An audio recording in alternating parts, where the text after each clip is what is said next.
Okay. There was a rabbi in New York, um, and he was the translator for the Lubavitcher Rebbe. He was an American-born Rabbi Hecht, J.J. Hecht, his name is, and he was the rabbi of. I tell this story quite a lot. He was a rabbi of a very big synagogue, and lots and lots of people. And he was a very fiery speaker. He was a great speaker, an amazing speaker, and he would give these beautiful, well-crafted sermons, very eloquent and based on lots of interesting sources. And his community diminished. They grew old, and as they diminished, he continued to speak exactly like he had done when he had hundreds of people. So he finally came down to 10, 15 people, a few older people, and he would continue and he would give these beautiful, beautiful, well-crafted speeches, and he would put so much energy into it. And one of his sons said to him, he says, Dad, Tati, why do you put so much energy? We only have 10, 15 schleppers there. What's the point? And so he says, you see that I'm speaking to 10 or 15, but I see that I'm speaking to the 10 and 15, and I'm speaking to all the people that they speak to, and to their children, and to their children's children. So even though we're the small group tonight, we're small but powerful, and hopefully we'll learn something. So I'm going to start out with a little bit of an experiment, a physical experiment. So I hope you're ready to do some exercise. Okay, so here's the deal. What I want you to do is I want you to cross your arms. I mean, really do it. Cross your arms. Okay, cross your arms.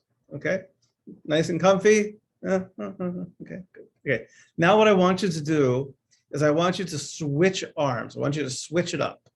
Okay, so I don't even know how to do it exactly. Yeah. Okay.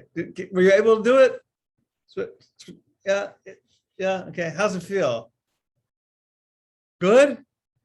Okay. To me, it feels creepy. Okay. It feels creepy to me. It's very hard, right? It's very hard. This is how I sit all the time. And to switch it up, right, like that is very uncomfortable and very difficult. That is an absolutely minuscule change, right? What I asked you to do and what I asked myself to do was a tiny, tiny, tiny little change.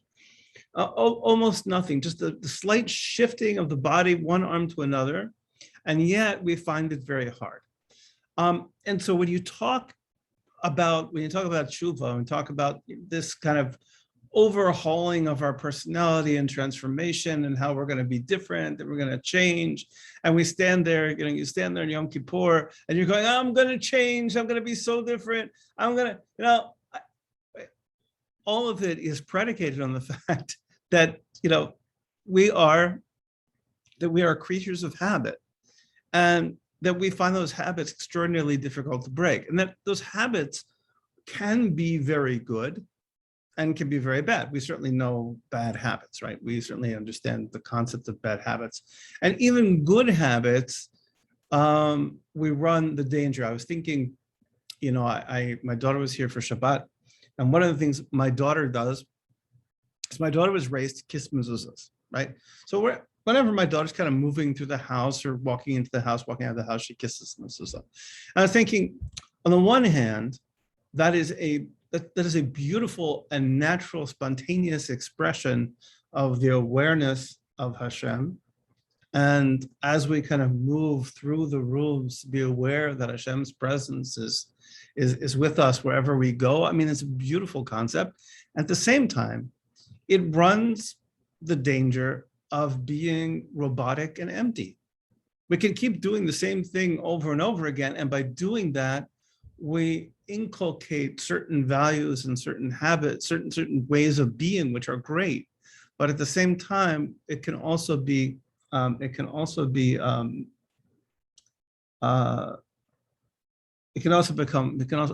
robotic. one way of dealing with this, one way of breaking habit as a way of being. I think for a lot of us, habit is our way of being. That's the ruling factor in almost everything that we do is habit, whether it's habits of thought or whether it's habits of action or whether it's emotional habits. So, and one way to break that, I actually introduced a little tiny bit last week. I talked about this idea of examining yourself. And I mentioned, sitting 5 minutes a night, right, to take a look at yourself. And I wanted to kind of talk a little bit more about that process of cheshbon nefesh. That's the technical term for it, cheshbon nefesh, which means literally accounting of the soul. So the Ramchal distinguishes between two kinds of accounting, two kinds of cheshbon nefesh. So one kind of cheshbon nefesh is, I would say, what we call quantitative. And that's, if you want to kind of compare it, it's like the accounting model, or maybe like doing inventory. Right? That's when we take a look at our deeds, we take a look at our actions, we take a look at our thoughts, and we kind of sort them out into credits and debits. Right? Now, the danger here, by the way, is that if you're a good accountant, you always count not just your debits, but also your credits. So a lot of people, whenever they make their cheshbon nefesh, when they start examining themselves, they only see the bad, right? They only look at the debit column, right? They only look at what mistakes they make. They don't actually look at any of their good points or any of their mitzvot or any of their good deeds, right? So you want to be very, very careful about that. But that's a very basic thing. And you can imagine, if you want, this is my particular meditation on this, is I kind of imagine myself, arriving on Kol Nidre, right? And as we say in Yiddish, and this really is Yiddish. Sometimes I say Yiddish, but I really say something in another language. But really, this is Yiddish. That everybody comes with their pekel. Everybody comes with their bag, right? You come with your dossier. Okay, so when you're showing up on Kol Nidre with your pekel, with your bag, okay, what's going to be in it? So, and we can divide that, kind of fairly safely into those things, those things that bring you closer to God, and things that take you farther away. You know what those things are. Or mostly we know what those are, and so we're able to be sort of quantitative about that, and to think, kind of sort those things out, kind of make an inventory. That's the accountant model. Now the Ramchal says something else. This is very beautiful. He says another way of doing cheshbon nefesh is like, as we say, as the shmata business, right? Is like somebody who sells fine silk. I don't know if you've ever been to a real fabric store, to a real fabric store where people sell, beautiful silks and things like that. There's one in Jerusalem I could recommend. It's amazing. They've been in business for 400 years. It's an amazing place in the old city and in the shuk, and it's amazing place. And you go there and they have piles and piles and piles of these beautiful Damascus silks, and you can just feel the quality in them, and then there's cottons, and there's silk cottons, and you touch them with your fingers and you can feel the differences in the textures, and so he says that's another way of doing cheshbon nefesh. That is not to look quantitatively at what you're doing, but qualitatively. And so that means, like, for example, and here's my take home for you, and something that I would challenge everybody to do. Take one good deed you have, okay? One good thing, that's one solid good thing that you have, and just kind of roll it around in the fingers of your mind, right? And feel its texture. Feel the places where it's a little bit rough still, where maybe it's not so refined, where it could be smoother, where it could be more beautiful, where it could be, right, where it could be improved, right? Or on the contrary, you look at it and says, okay, right, it's totally smooth, totally beautiful. This is a beautiful silk of a deed, right? That's one way. Another way is to take something, and this is a harder one, is to take something that's not so positive, something that you really want to change, and take that in the fingers of your mind, right? And roll it around a little bit and feel whether there isn't some good in there that you did not see. Almost always, I think you'll find that. You'll find that there's never a time that even something which you do, which is not so great, that there isn't some good motivation hidden in there somewhere that you can feel if you really pay attention. So that's really one of our first tools.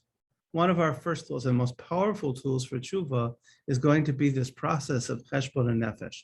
And there are those two different ways that we can apply that. So quantitatively and qualitatively, the accountant's model, and what I would call the silk merchant model, and that's kind of how the Ramchal describes it. So now that was a little bit of practical stuff, and I wanted to go back a little bit to talk about theory.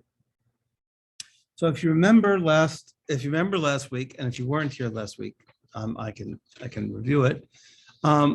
We looked at a comment by Rabbi Nachman of Breslov, and I unapologetically will quote him a lot. That's just that's the way I roll. So what can I say? And he made an interesting comment. He says, "What is tshuva?" He says, "Tshuva means when you return something to its place. When you turn something to its place." It's very nice. The word tshuva itself means to return, right? That makes sense.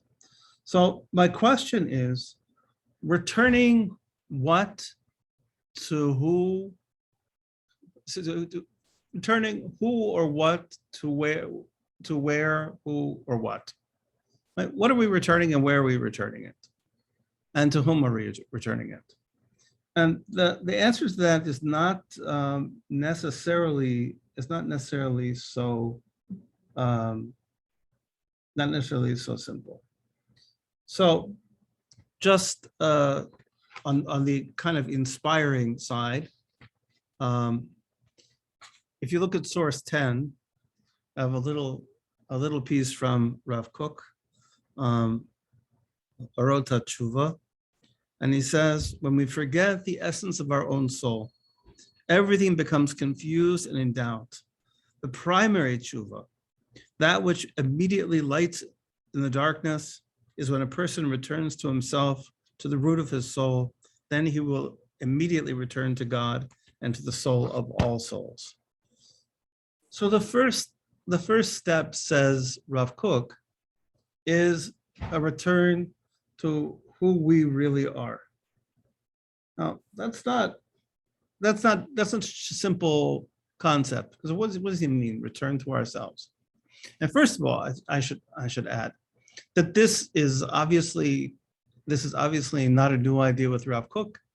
He's building, I would imagine, on the Zohar in Lech Lecha. And the Zohar says that the words Lech Lecha, go to you, means literally go to yourself, and explains that Avram, who was having I wouldn't say he's the first Jew, I would say he was having the first authentically monotheistic experience, was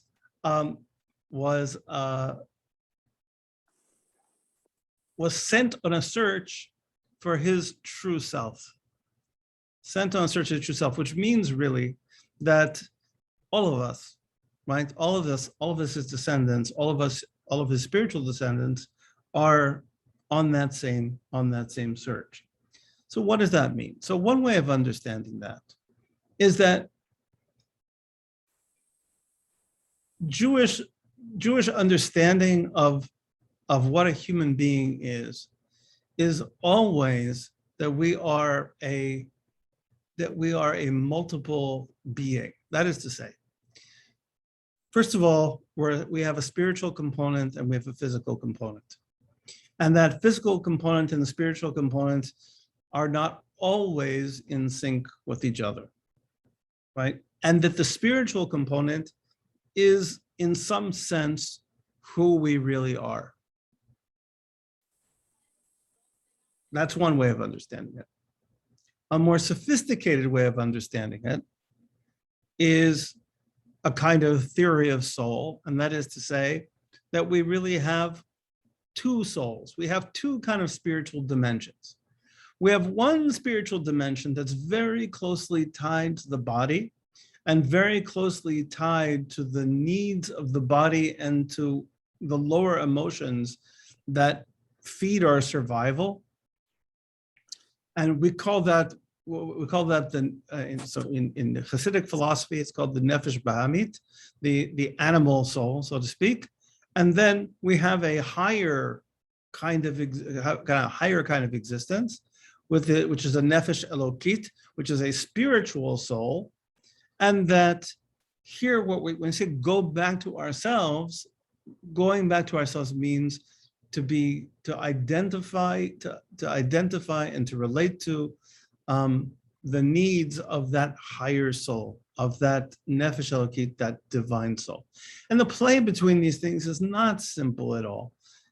Just as a kind of illustration, right? Every morning we say, Modeh ani lefanecha melech chai v'kayim shechazarta bi nishmati b'chemla.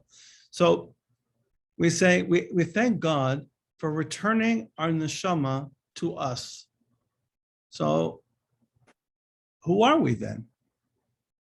Right? I mean, if we're not the neshama, right? If it's being returned to somebody, who's that somebody? So that somebody is clearly the body. So what's going on there? Does that mean that that's what we really are? And the answer is no. It's saying that the idea is that the prayer is responding to our experience, but not necessarily the reality. Our experience is certainly that we identify with our body. We sort of see ourselves as this body. And we see the soul as being something which is outside of ourselves, literally, and coming back to us, and kind of, we see it as something which is ephemeral. But in fact, that is who we are. And so one way of understanding tshuva is that it is asking us to come back to an identification with that higher soul and with the needs and desires of that higher soul, which is the need and desire to get close to Hashem. The need and desire to have dveikut, to cleave, to join ourselves in kind of intimate relationship with Hashem. That's one way of understanding. Now, if your head is spinning with Kabbalah, now we'll spin it even further. It's special for Harry. I know he loves this. So take a look at number 7. So number 7 in source number 7. This is from the Savat HaRivash, which literally means the last will and testament of the Baal Shem Tov. It is really not that. It's really a collection of teachings from the Baal Shem Tov, kind of organized like a tzava, even organized like a will. But it's a fairly later collection of his teachings. It's up there with there are 3 or 4 of these things which collect his teachings together. And he says like this. He says, everything in the universe contains holy sparks. Nothing is devoid of these sparks, even wood and stones. Right? This is one of the doctrines that got the Hasidic movement in trouble because it sounds a lot like pantheism. This idea that there's a spiritual component even to inanimate objects, and that everything has these sparks of holiness, these sparks of godliness in them. And he explains, these are sparks in the breaking of the vessels. Now, for you Kabbalah fans, the breaking of the vessels is a complicated concept in Kabbalah, but basically it refers to a kind of pre-creation creation, that before the world was made. If you can kind of imagine this, I'm going to see if I can illustrate. Imagine that God decided to pour himself into a series of vessels, whatever that means. This is a poetic, a poetic, mystical way of speaking about it. To pour himself into vessels, and he was too much for any of those vessels to contain. There was just too much of him for those vessels to contain, and those vessels shattered. Now, when we think of the shattering, kind of imagine you have a nut, okay? You have a walnut. You take the walnut and you smash it with a hammer. Now, if you do that, what you're going to end up with is you're going to get bits of nut and bits of shell all kind of together. So that shell in Kabbalah shares that name, called klipa, right? That vessel becomes the klipa, becomes the shell that surrounds those sparks of holiness, which are now scattered in the world, right? So imagine that as you're looking at the world, right? Look at the world, there are diamonds at your feet, okay? There's sparks everywhere. There are sparks of Kedusha everywhere you can look. There's sparks of holiness everywhere. And our job is to collect and to elevate those sparks. That's a kind of Kabbalistic understanding of what we're doing in the world, especially this physical world. He says, well, I said that. So he's saying, I said there's sparks everywhere. He says, and there are sparks even in the things that people do. And then he says, even in sins, there are sparks. So then he goes on, he says, what are the sparks in a sin? He says, that's Chuva. For when doing Chuva for the sin, one elevates the sparks to the supernal world. So within our sin itself is an element of godliness that is waiting to be elevated and joined back to its source. Remember, I said Chuva, returned to its source. So one way to understand when Rabbi Nachman says, okay, you're returning something to its place, you're returning that spark of holiness that's hidden even in your sin. You're now sending it back where it belongs. You're elevating it, but you're returning it to where it belongs. It's interesting, the Baal Shem Tov has an amazing teaching about this. So he says when you pray, and certainly this has been my experience, when you pray, very often every single thing you ever thought about in the world suddenly comes to you when you try to pray. Like your breakfast and what your wife said, and every single worry you ever had, every movie you ever saw, every play you ever saw, every book you ever read, they all come flooding in, right? Sometimes the worst stuff, like anger and all sorts of things start flooding in when you're trying to pray. And so he said, why is that happening? Like, what's going on there? And now one way to understand that is that the Sitra Achra, right, the other side is putting up a fight, right? We say that whenever we make a move on the side of holiness, the Sitra Achra, the other side, rebels and pushes back to the other side, like an equal but opposite reaction. That's one way of understanding it. But he says there's another way of understanding. He says, what are those thoughts coming for? He says they're coming to be elevated. They're coming to be part of your prayer. They want to be there at the time of your prayer because they want you to push them away and up. Right? It's like, and so he says, don't try to push them away. Right? Don't try to push them away. Don't try to repress them and says, no, you say, welcome, welcome. Here, you're part of everything too. You could, yeah, okay, I'm thinking you, that's okay. That's the way it is. Now you become part of the prayer, and now you're elevated. And so even those negative thoughts, even those worries, and everything else now becomes elevated. So that's one way of understanding. Tshuva is to return something, is to return even our sins to the source. Now, a little, and I won't go too deep into this. The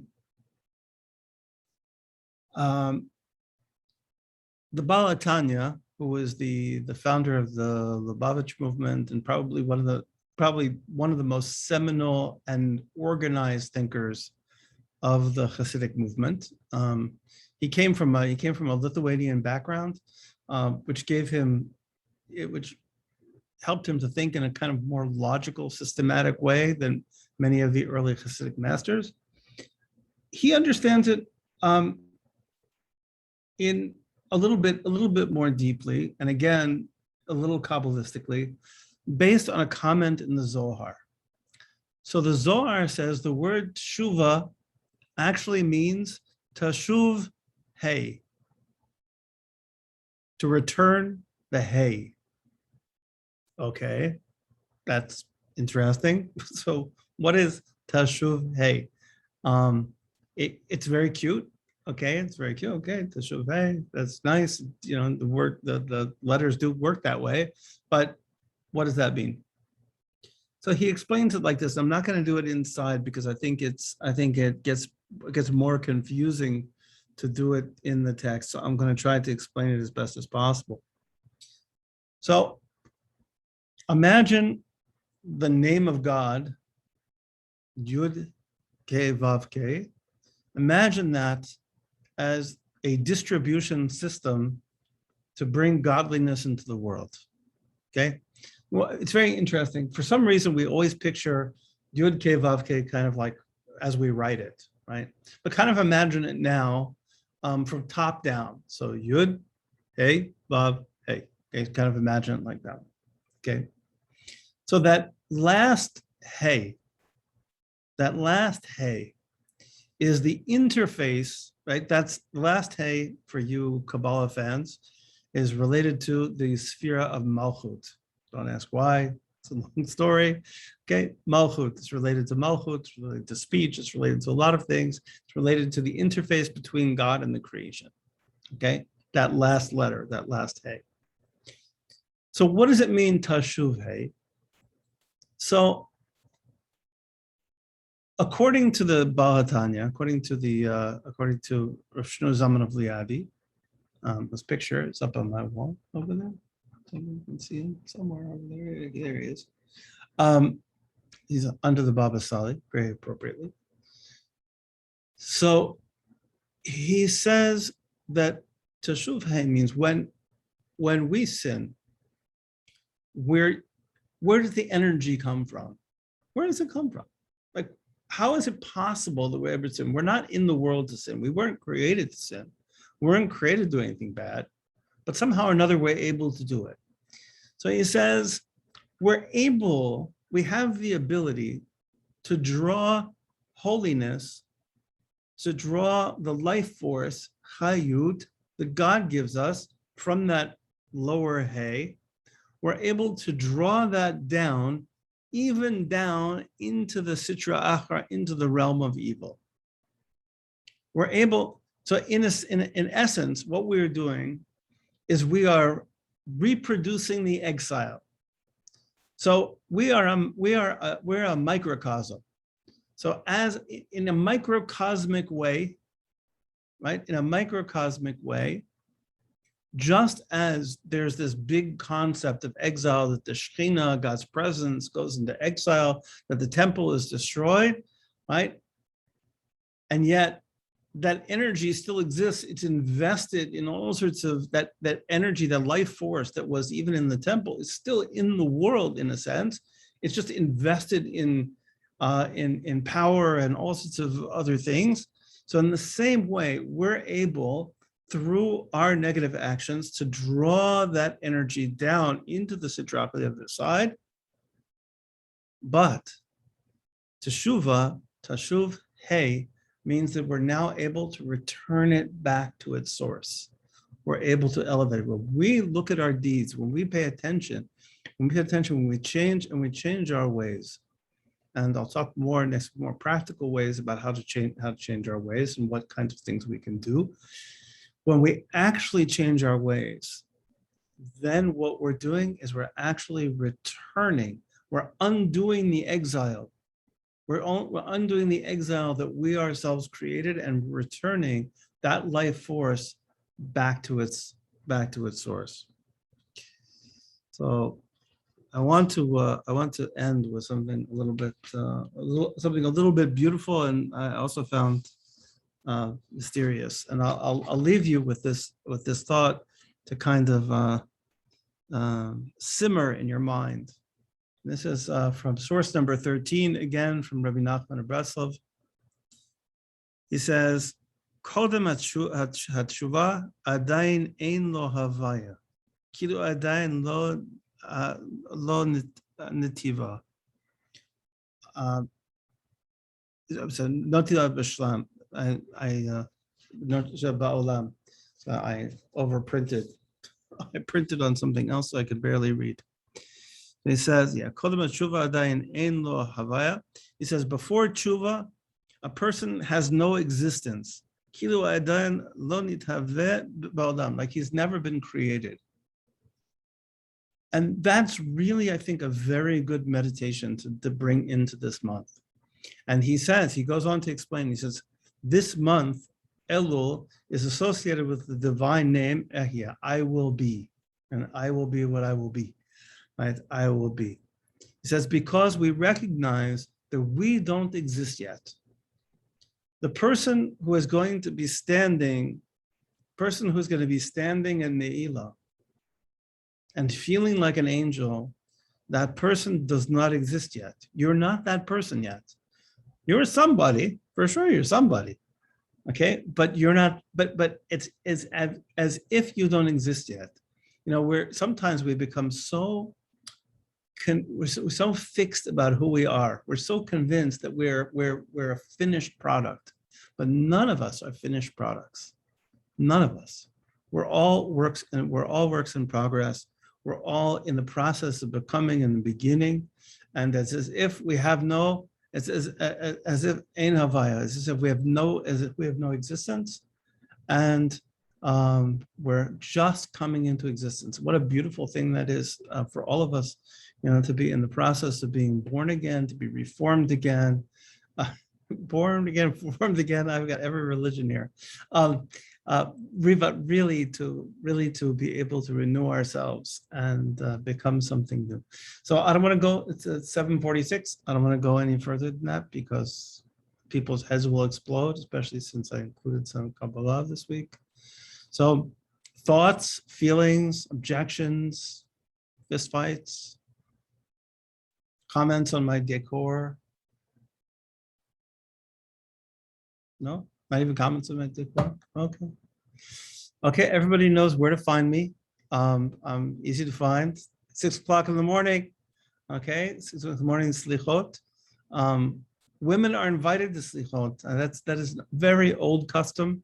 Very old custom. I once went to a Kurdi synagogue in Yerushalayim, and during slichot, and the room was full of women, old women, young women. So don't forget to tell your wives and mothers and sisters to come join us, your daughters. Okay. Have a beautiful night, and thank you for joining me. And please, if you have any questions or thoughts or criticisms, please, find me and put me down and tell me. Okay. Invite you your friends. so much. Okay. Thank you so much. Bye. Thank you. Thank Well, you. Very well, welcome. Bye now. that's, you know, Thank you, Avram. You're welcome. unique perspective that we wouldn't get from very, very many people in our lifetime. Oh, well, thank you so much. I appreciate that. It's just true. Okay. Well, I hope. Very much appreciate your words. Oh, you're so kind. Well, thank you so much. Okay. Thank you. Be good. Thank you so Bye. much. Bye.